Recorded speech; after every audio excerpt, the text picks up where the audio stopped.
Welcome back, guys. Welcome back to a Different World podcast. This is the show where we thrive on having disruptive conversations about politics, religion, entrepreneurship, pop culture, and everything else in between. We strive to also educate and entertain. And I'm your host, Corey Kareem, alongside next to Angelina Williams. The beautiful Angelina Williams. And this is episode 7, and we're continuing a series called Hidden Figures. So this is our way of paying homage to Black History Month. So instead of, looking back at history, we decided to focus on trailblazers, Black Canadians that are just killing it right now. And without further ado, I want to bring attention to our very special guest, Miss Amoye Henry. I got a little applause for you too. Don't worry, it's coming. I thought it was coming, but it's not coming. Where's our studio audience? Come on. I don't know what happened here, but it's okay. All good. We're gonna do it like this. Thank you. So Amoye, my favorite question. I actually picked this question out when we did our research on you. Who is Amoye Henry? So, do I just speak into this? Yeah. Okay. So, I'm a Toronto-based alchemist, a creator of things, experiences, and manager of systems and people. Okay. Wow, perfect. That's an elevator pitch right there. Right, You know what? right? And I think I found it. There you go. That's the elevator pitch right there. Toronto-based alchemist. One of my favorite books is The Alchemist. I feel like One of my favorite books is The Alchemist. So talk to me about what does that mean for people listening in?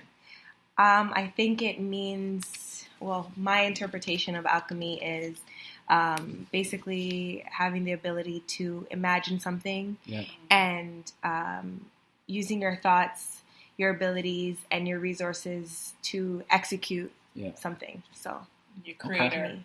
Creator. I like that. Awesome. So let me ask you this.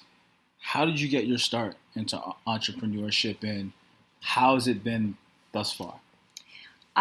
So I've been a recovering employee off and on for so long. I got my first start in entrepreneurism when I was 12 years old. Yeah. I used to design menus for restaurants, Caribbean restaurants. Okay. Which ones? I can't even remember. Any of the popular ones? No, like the little mom and pop shops that my dad used to, frequent. I would, do their little menus and their place cards, design when I had just got my first computer and I was learning.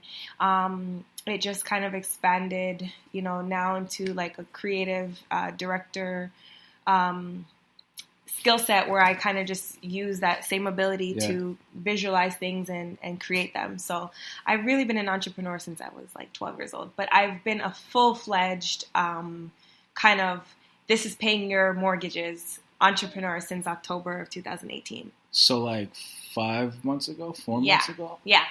Wow. So what made you take that leap though? What made me forget the 9 to 5 and I'm going to do this all my own? So I was working for the government, which obviously is an amazing place to work in some regards. It was a provincial government, and I've been in healthcare since I graduated university. Yeah. So I've been kind of working in healthcare positions at various hospitals, and then I had a great opportunity to work for the government on the provincial level in the healthcare-based environment. And there was a lot of things that were happening that were kind of materializing over the past 2 years within my life as it relates to contacts and networks, and I just had this amazing opportunity to work with this really talented person, and as a result of working with this person, I got to travel a lot, and I got to broker deals and do a lot of negotiations on their behalf for some of the work that they were doing in film and television and things of that nature. So it took me away from my job, and I was kind of like, oh my gosh, I don't know how many more sick days I can call in for. I don't know how I can handle this. And in addition to that, I produce like a yearly annual festival that has, sort of been building. Yeah, we're going to get into that. Building in quality and value, and it's kind of like taking a lot out of me. So I kind of had, various discussions with my boss and HR, and I just kind of made it happen, and here we are. Got to cut those ties. 5 months later. 5 months later. Yeah. And how does it feel? It's terrifying. I don't care what anybody says. I don't listen to these people who are on like social media like, oh my gosh, just jump into be an entrepreneur, love your life, live your dreams. Yeah. No, it is not one of those. Right. I could say without a doubt that it's tough. If I had not paid my mortgage in advance for quite a few months and prepared myself, I could probably say I would be like kicking myself right now. But I had to strategize. I had to set some provisions in my life. I had to pay things way in advance so I could kind of travel and do some self-searching and build the right relationships, get the mentors behind me that I needed, and definitely build a strategic plan around my business. Right. So you can't, I would never suggest anybody to just wake up and leave their job and be an entrepreneur. Really plan it out. You heard that, Gary V? He says eat crap for a year, which I agree with. I'm just 100%. So we know that you were formerly a part of Drive Her, the startup. So let's talk about, because I know you played a big role in terms of them getting funding. So let's talk about, like, how do you see Black businesses getting funding? Do you find it's an issue for them getting funding from, like, the government or from private investors? Yeah, so I wouldn't say I had a specific role with them getting funding, but I was part of the team that was facilitating a lot of the partnerships and bringing on the investors and kind of liaising with the investors and kind of being their go-between. I would say startups are definitely tricky. I think I read a stat that said 1% of startups are funded, and that is that number even deteriorates when you take it into the Toronto landscape. I feel as though when you have a very solid product and a very interesting concept and it's a very niche idea, sometimes the best thing to do is to bootstrap, to kind of put your own funds behind it, to get all the things on the go, and then kind of reach out for support once you see that it's a viable product that you can then scale and then kind of pitch for involvement or like for investors to buy shares in. I don't want to live in that scarcity mindset that because we're Black, we don't have options to get funding, because I see people like Arlen who, is doing incredible work right now. Like, she's just taking off. Her last name I think is Arlen Hamilton. I think I sent you her. She's just phenomenal, and I've been researching her extensively. So she's got funding to support. She's got over $36 million in funding to support and power startups by visible minorities, particularly women, members of the LGBT communities, and it's just taken off. So I think when there's a need, there's a gap. If you fill it and you demonstrate why it needs to be, supported, the support will come. She lived in hotels and airports for years. She hustled and she found a way, and that's what I believe. I believe hustle and grit is the basis behind any strong, solid foundation. You can't just wake up, come up with an idea and say, okay, somebody give me money. Like, nobody owes you anything in life. Right. 100%. And that's how I feel. Like, put your money behind it, build your credit, take out what you need to have, take out what you have to take out. If you have to rally friends and family together, you have to do what you have to do if you really believe in your product. Absolutely. Yeah. So you're talking about building your credit, friends and family, pulling things together. You started, or you're part of an investment group.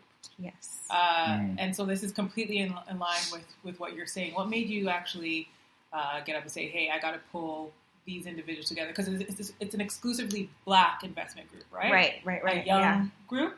So it's a group that was born out of a WhatsApp group that was created 2 years ago, ironically. That's crazy. Yeah. And we created it, and Angelina was in it, but it gets hectic in there because you be getting stocks and updates, and this market is crashing, and this jumping, this. Yeah. It gets hectic. But it was born out of a necessity that we saw. We weren't being provided with the tools on like in a direct way to understand the financial landscape of our city, and we didn't understand a lot. Like when I first bought my properties, I was in my 20s. I didn't know what I was doing. I was like, yo, it's gonna be so cool to be a homeowner. Yes. And like I didn't know really what I was getting into, and I almost feel as though I now at this stage in my life, early 30s, I can talk about home ownership. I can talk about buying stocks. I can talk about assets, equity. I can talk about these things because I've been through it and I've lived through it. My parents, they couldn't really teach us stuff because, they were immigrants and they were just like kind of forced into the situations, and all they were taught was just work, pay your bill, guy your bed, work, pay your bill, guy your bed.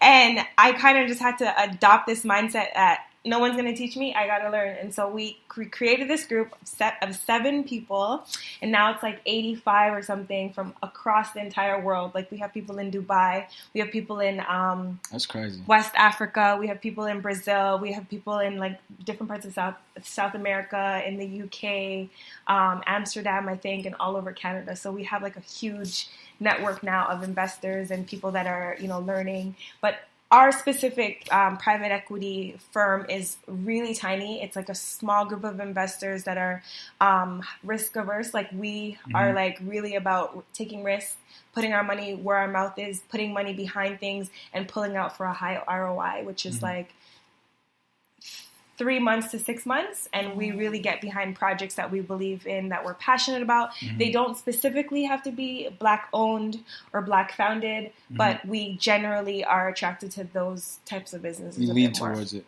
Yeah. Got it. Cool. So I've been kind of waiting to ask this question because I'll be honest, I never heard of the event until she brought it up about 1 million times in the last 30 days. She's like, my girl, Amoye Henry, Afro chic. I was like, okay. So enlighten me and all the viewers and listeners that might have never heard of Afro chic. Like, what is that and what is it about? Okay, so thank you so much for your support and patronage. I'll just start by saying that.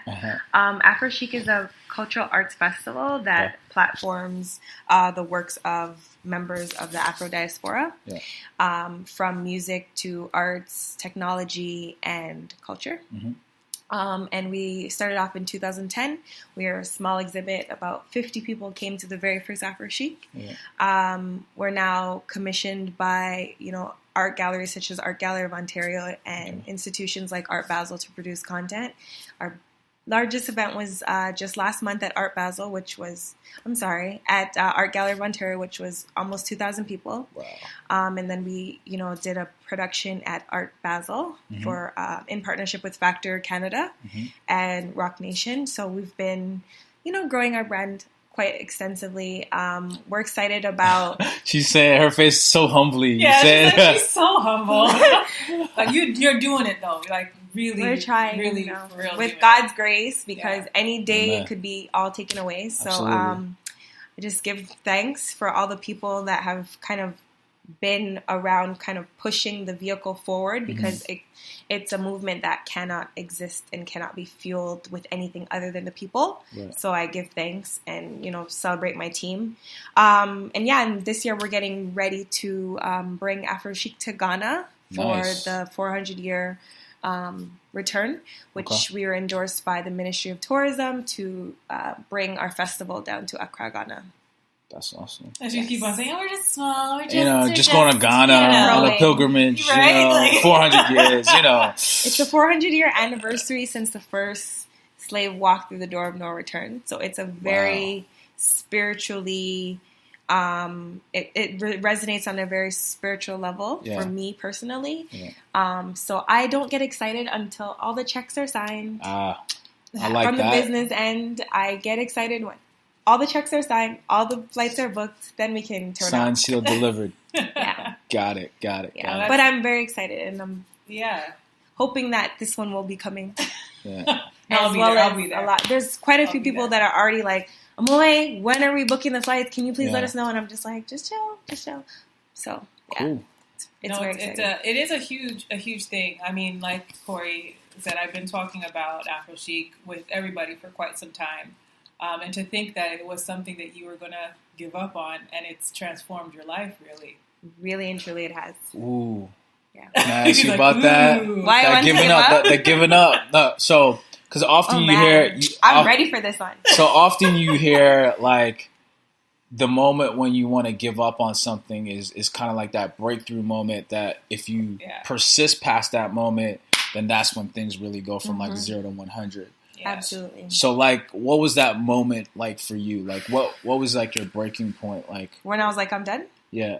I think it wasn't a moment. It was a couple years. It's been a couple of times where I was like, I'm not doing this anymore. I love myself. Yeah. So it was 2014, which would have been our 5th year anniversary. We did like a big, exciting, this is the end of our event. Like, everybody come through, and it was like sold out, like rammed. So many people came to support.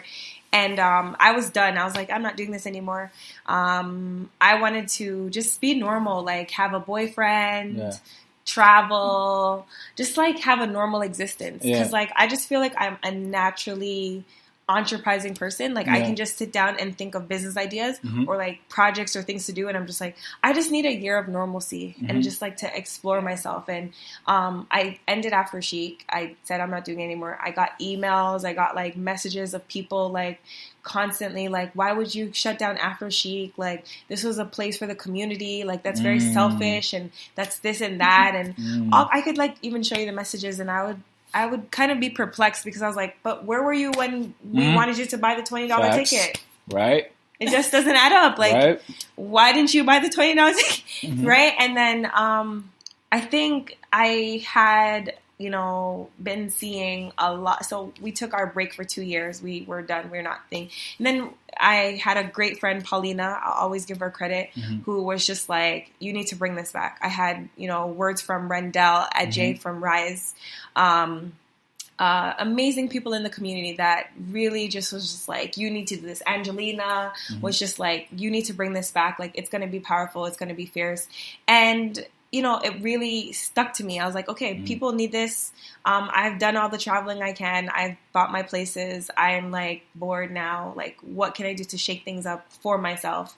And then it really was precipitated when we were like, there is a conversation right now that's happening in the Black space about diaspora, us platforming ourselves, us networking laterally, and us putting each other on, not waiting for the Grammys, the Billboards, or these type of entities to celebrate us. How about we create those platforms for ourselves? And I was like, bro, that's what we were doing. Like, and it was all hitting me all at once, because at that time it was like Insecure, and it was just like the rise of, OK Africa and all these platforms that were really catapulting Black content. So I was like, we are basically like the answer to all this in the Canadian context. Duh. So we had to really come back. We connected with the right people at the right time, and it was just like an organic return. And that was, again, another sold out show. Jadena headlined. And then last year we came with the same idea. We kind of did some brainstorming, and we're like, Erykah Badu. And everyone's like, girl, bye. How are you gonna get Erykah Badu? Who are you? Who do you think you are? And I was like, Erykah Badu. And then we got Erykah Badu. That's crazy. So, and Erykah Badu is like... Those eyes, though, they're dangerous. She is, but she is like such a supporter of us. Like the things that she said in support of what we are doing as Black women creating this resonates with me today. Like, I still have contact with her today. Yeah. And it's just like, I will not give up. I will not stop now because of people like that who have, no matter what they were told, like how they're made fun of, people have put them down. Like, how did you get this person? Or how did you get that? Or how did you pull this off? And, you know, look at her here today, 20 something years in the game. So 2020 is going to be our 10-year anniversary. That's amazing. We're going to do it big, but this year is going to be even more exciting. So yeah, that's Afro Chic. There you go. Now I'm well versed. No, that was perfect. That was perfect. That was perfect.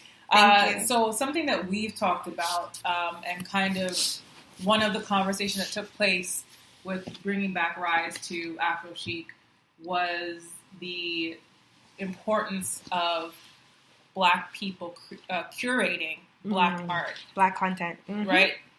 Why is that something that's important to you? Why can't just anybody say, hey, I saw this beautiful African piece and I saw this and what have you, let me pull it together and then put on this exhibit? Why is it so important for Black curators to be leading the conversation around our art? Our identities.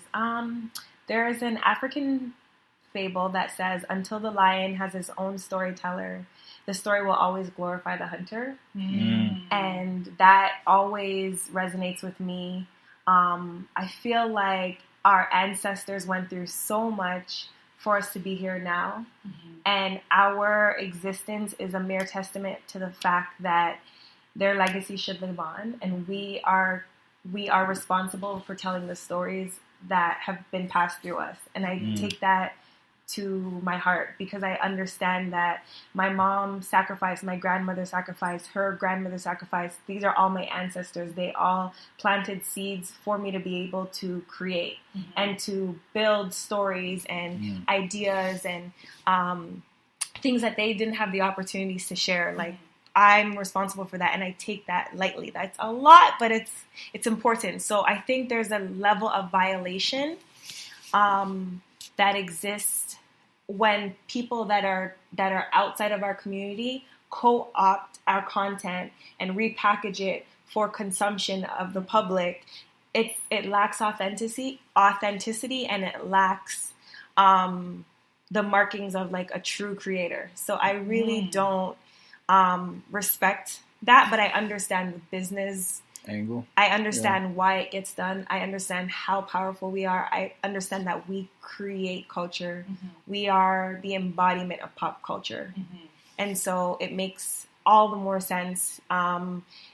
If you look at all the celebrities, all what's happening in mainstream society, it's really just a hyper-extended version of what's happening in our community. Right, for sure. So they just have the platforms and the dollars behind it. So to answer your question, which was, how do I feel? Yeah. How do I feel about it? Bonfire. I'm just joking. Keep it real.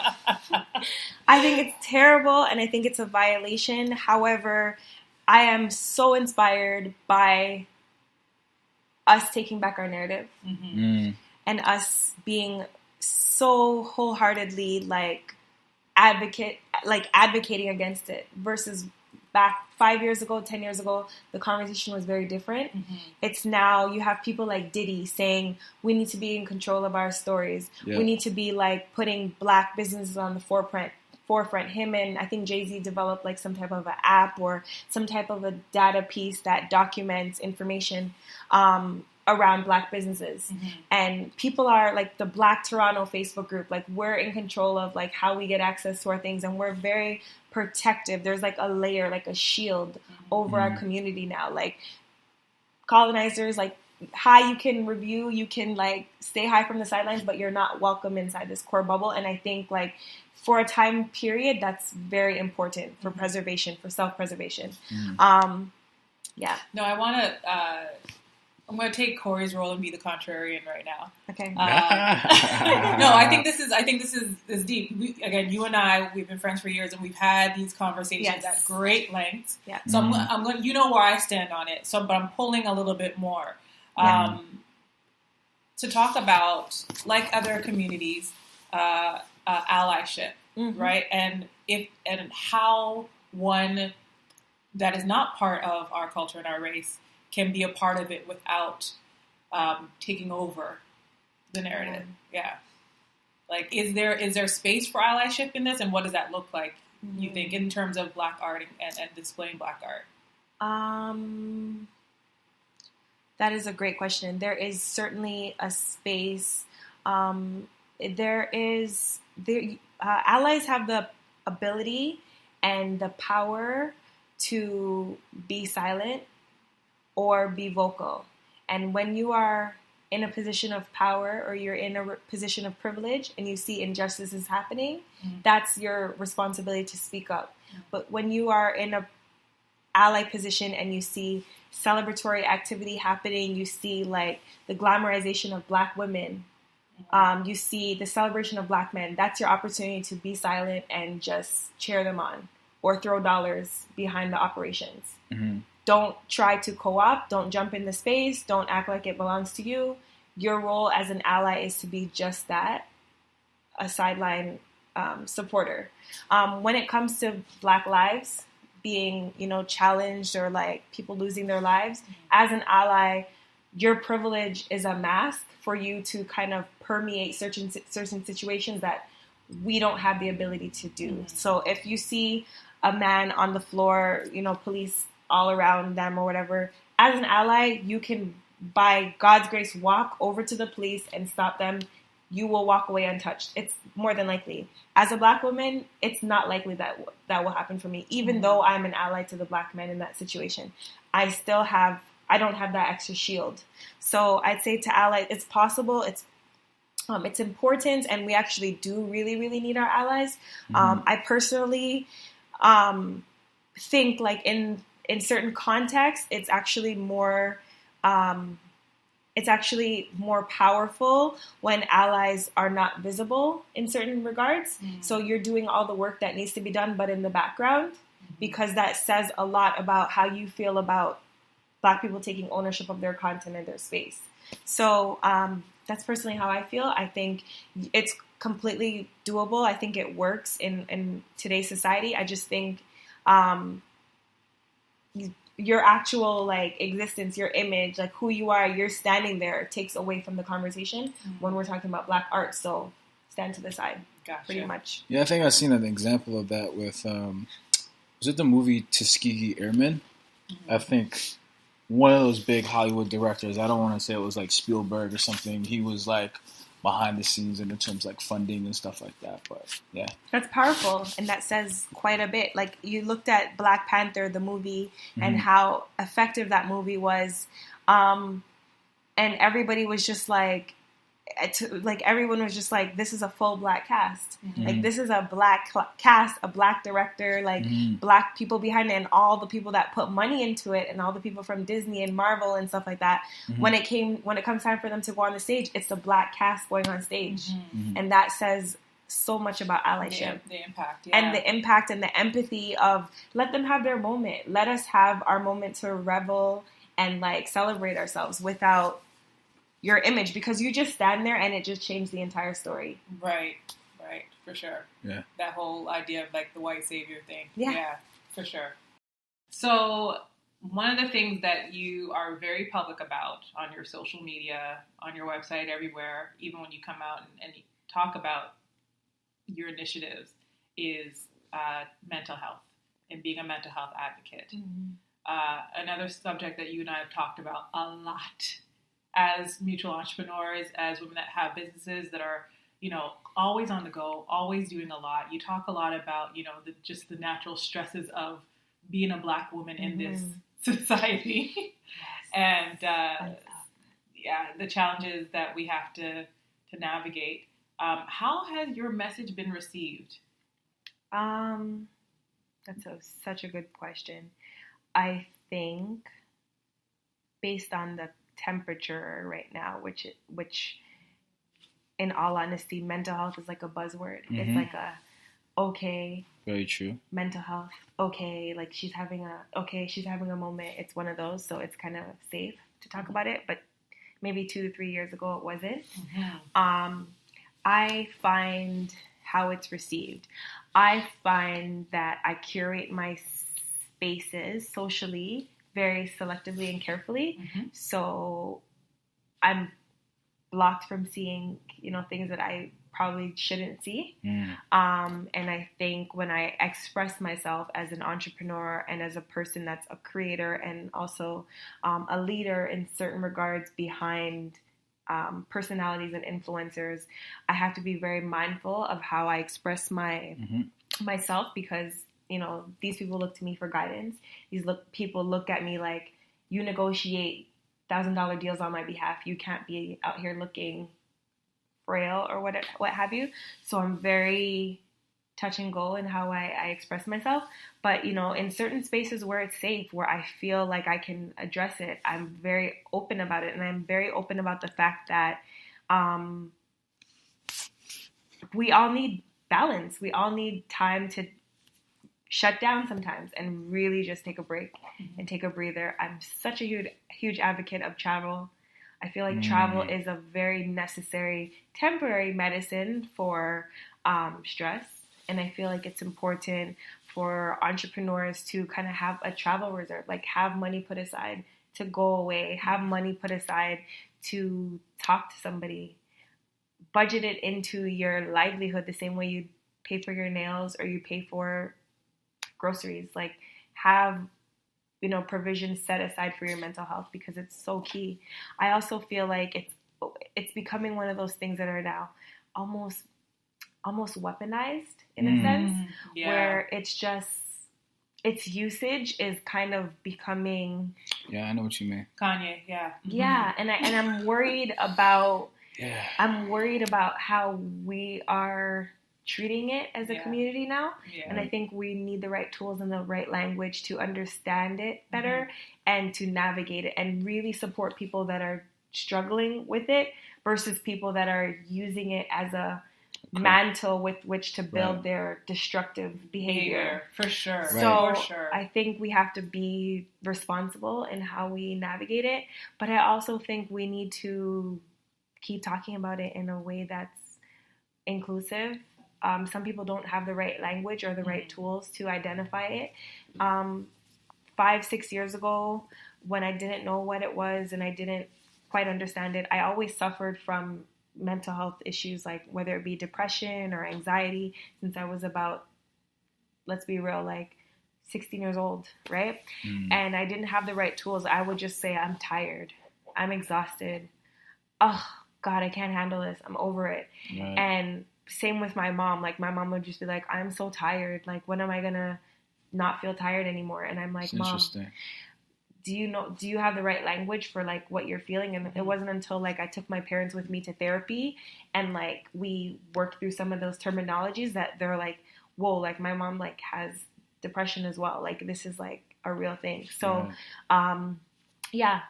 weaponizing, I think we need to figure out the way how to deal with that, because it's going to get out of control if we don't. Providing the right safe spaces. Entrepreneurs always budget mental health or self-care into your livelihood, and be an ear to listen, but also have your boundaries prepared, because sometimes when you're in a position of, I don't know if this is the right word, because I just don't like to claim this on myself, but if you're in a position of success or people deem you as doing well in life, they sometimes like to unload things on you or come to you or just have this super ambitious idea that you're like the solver of problems and you know what to do, and half the time you're like, bro, like I didn't even get out of bed today, but okay, let me just run. Actually, we have to do a better way of like preserving our sanity as women sometimes, like women entrepreneurs, because I think we take on a lot. And I can say this from my intimate circle of friends. There's a constant need to help everyone. Without like regard for self. So I think we should think about that. And I think too, as an entrepreneur or as a boss, you can be a boss and you can have a day. Let me have my day. And it's not because I'm a woman. It's not because I'm on my menstrual. I just need a day. And that's okay. And women don't feel guilty for needing a day. Men also don't feel guilty for needing a day. Like it's a part of life. And I think we need to kind of embody that a bit more. Yeah, rest is really important. People overplay that, because I know there was that campaign like no sleep. And I know I'll say that sometimes. Puffy said you'll sleep when you're dead. And all Yeah, that. no, but I mean, that. that's that overarching theme is unhealthy because you do need rest, and a lot of these guys don't talk about how they nap in between the days. They might be up at like 5, but they nap for like 2 hours throughout certain parts of the day. Right. But for real, and I need to like, and I feel like a little bit of a hypocrite because like I'm saying all this stuff, rest, relax, but like I personally need to like relax sometimes. Like I'm, I put it out there to myself that I'm gonna commit to taking better care of myself, like mentally, physically, spiritually. Like this is like, you can't run on an empty tank. Yeah. So one of the things I find kind of irritating is this idea of this is the path to success. Like this is what you got to do. Get up at 4 o'clock. Successful people get up at 4 o'clock every day. All of those kind of things. Well, guess what? There's a bunch of successful people that go to bed at 4 o'clock. Yeah. And they're still bagging it up. Right. And it's really about finding what's right for you. And maybe, this person only slept, 5 hours a day and got there in, 6 months. But maybe I don't want to get there in 6 months and then drop dead and die. Yeah. You'll pace yourself. And so, it really is about finding behaviors and patterns and tactics that work well for you on this journey. I think ultimately it's finding what, to your point, Ange, what's effective and what works for you, and listening to your body. I mean, I read Kobe Bryant's book, The Mamba Mentality, and he's like, one thing he always did is he always listened to his body. A lot of people, especially in sports, if you played sports, you're taught to ignore pain. No pain, no gain, right? You push through. But if you don't respond to those little things, and that's how things can build and persist. It's so interesting because that mentality, that mantra, doesn't just exist in sports. I think it exists in the Black community. It does. Right. We take pride in pain, right? Yeah, like I can have, I'm tough. I can. We just feel like we're more like susceptible to things, and like we're just ironclad. Yeah, and it's not true. But I also think the idea of you don't feel no pain, or that constant grind and hustle is such an incredibly destructive way to. I don't think it's. I mean, everyone has their different ideas of what success is. Right. I don't think that's the path, because that constant in motion state or way of being doesn't allow someone to kind of like meditate. And like Kobe was saying, listen to your body, but what does your body sound like if you're constantly grinding? Yeah. Right? I would just say, can I add one thing that I realized, and this is so left field from everything that I've said so far, but everything I said still stands. It's kind of one of those. I've noticed in my personal mental health journey, and this is just a discovery that I made within the past 3 weeks. Yeah. Okay? A clean space changes a lot of things. Like, I can't even tell you how I tried this exercise because I was watching this video on YouTube called Clean Your Room. Okay. And I was just like, because my room is usually clean. It's just my living room, which also doubles as my office. It's kind of like a disaster. But I, took it upon myself to one day, like, come home and just like create like a filing system for everything and clean everything. Like, got under the floors, scrubbed underneath the couch, everything. And I got up, and like that day I was like really kind of in a shitty mind space, and I was like really feeling down and stuff. And then as soon as I finished that 2-hour cleanup, I felt like, yo, I have so many ideas on how to make my life better. Like, oh my gosh, I'm not as overwhelmed anymore. Oh my gosh, like, I found money. Like, I found a check. I found like all kinds of things that just solved all my problems. And I'm not, and to not trivialize the mental health experience, because you're not like you're saying, okay, clean your room and you can get rid of, like a dire mental health illness like schizophrenia or something. But it is a start to, our common issues as people, like when we really take time to invest in ourselves, because that's an investment in a clean space, for sure, in an environment that helps you thrive. Absolutely. So that's my one little tidbit for my fellow entrepreneur friend. Yeah. I agree. So to take this home, in times of difficulty, really trying times, who's your hidden figure? Who's the person that's whether that be a celebrity or a public figure that you kind of draw upon or you try to channel? Like, who is that person for you? My hidden figure is my mom. yeah, I would definitely put my mom above all these celebrities. I think they're all dope and cool, and I reference their quotes all the time for Instagram and like little cool things.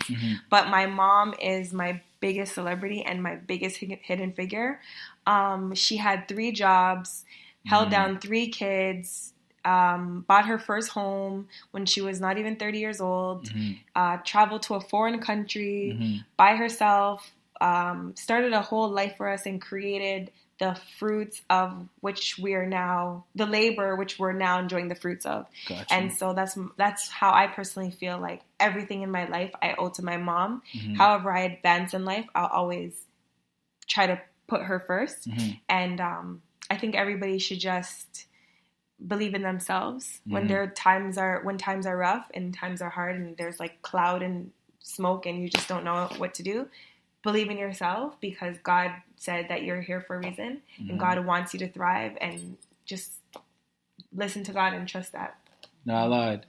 I said that was the last question. You said your mom had 3 jobs. She did. She Jamaican? She did. She had 3 jobs. It doesn't fail. Because you know why? Because, there's that stereotype. Yeah. So when I used to live in New York, they're like, you have 3 jobs like a Jamaican. Like that was like but she did. Yeah, for real. That's real. You have to in this society. Like, this economy is not groomed for one job. Absolutely, absolutely. And that's why I have 7 businesses. Okay, I have 5 businesses right now. Hold on, let me do a troll. Why do you have so many businesses, though? Oh, God. That girl should have been smacked. Big up Soulja Boy. Yeah. Everybody big up Soulja Boy for having multiple get that businesses. game box, even if it doesn't work. The average millionaire has 7 businesses. So big up Soulja Boy. There you go. Absolutely. And that's it. So, Amoye Henry. Oh, your social handle. Oh, when you're not. Yes, my social handles are at Amoye Henry on Instagram. Yeah. I don't have Twitter. Yeah. I don't have Facebook that I use, but it's at Amoye Henry. And my website, if you'd like to book me or hire me for stuff, is www.amoyehenry.com. Perfect. All So right. that concludes this episode of the Hidden Figures, episode 7. So glad my girl came through to hang with us. Absolutely. Appreciate the love. Great. Make sure to check us out on YouTube at A Different World Podcast, as well as Instagram. We're at ADW_podcast. Make sure you follow, like, comment, and all that other good stuff. And subscribe. Subscribe to them. Yes. This was lit. Thank you. Good stuff. That's it. Peace and love. All right.